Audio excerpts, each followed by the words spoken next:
When I started in the mortgage industry, I was lucky enough to go through an apprenticeship style trainee role with Connells. It gave me hands-on experience, structured learning, and a proper introduction to the world of mortgage advice. But looking back, I realized how rare that opportunity actually was. And today, one of the most common questions I get asked is, are mortgage broker apprenticeships still a viable route into the industry? Traditionally, most mortgage brokers either stumble into the industry through financial service experience, or they took a self-study route, passing their CMAP exams before they found a firm willing to take them on. But for many, that process is pretty daunting. The costs, the lack of structure, and the uncertainty can hold people back from even getting started. And this is why an apprenticeship route is becoming more and more of a talking point in the industry. They provide structured training, hands-on experience, and most importantly, a way to earn while you learn.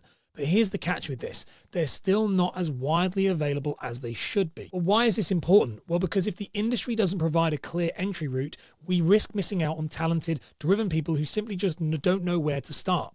Think about it this way. How many people could have been great mortgage brokers but gave up because they didn't have the time, money, or the support to figure out how they could get there on their own? And for those who do manage to get in, the lack of structured training means that they often struggle longer than necessary. So if you're somebody who is looking to enter the industry through an apprenticeship style route, here are a few things you need to be aware of. The first thing is they do exist, but you have to hunt for them. Mortgage broker apprenticeships are out there, but they're not always well advertised. Banks, building societies, and larger broker firms, especially estate agency ones like Connells and Countrywide, they do offer them, but they won't be under mortgage broker apprenticeship. They may be under a trainee role. The second thing is they usually will include CMAP training or an equivalent. So a proper apprenticeship should include some way of studying for your CMAP, which is the required qualification to be a mortgage broker in the UK. Some firms will cover the cost for training as part of the apprenticeship. Some may ask you to add money towards it, but there will be a route in that.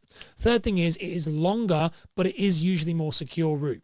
Unlike the self-study routes, which can get you qualified in a matter of months, apprenticeships and trainee roles may last up to 12 to 24 months, but the trade-off is the hands-on experience and normally a guaranteed job at the end, which can be more beneficial in the long run. The fourth thing to point out with this, it's not just for school leavers. While most apprenticeships are often between 16 and 18 years old, many mortgage broker apprenticeships are often career changers. If you're in a related field like banking, sales, customer service, you might find an employer who's willing to support your training. Structured learning and mentorship can accelerate progress tenfold. Whether you're a new mortgage broker or you're already in the game, having a clear path, guidance, and real-world experience makes all the difference. If you want to learn more about how to start a career as a mortgage broker, check out this deep dive on screen right now, which is my breakdown from once you pass your CMAP all the way up to starting self-employed and how to thrive in that space. It's a complete breakdown and a deep dive. You definitely don't want to miss it. Also, if you've got any questions, leave them in the comments now.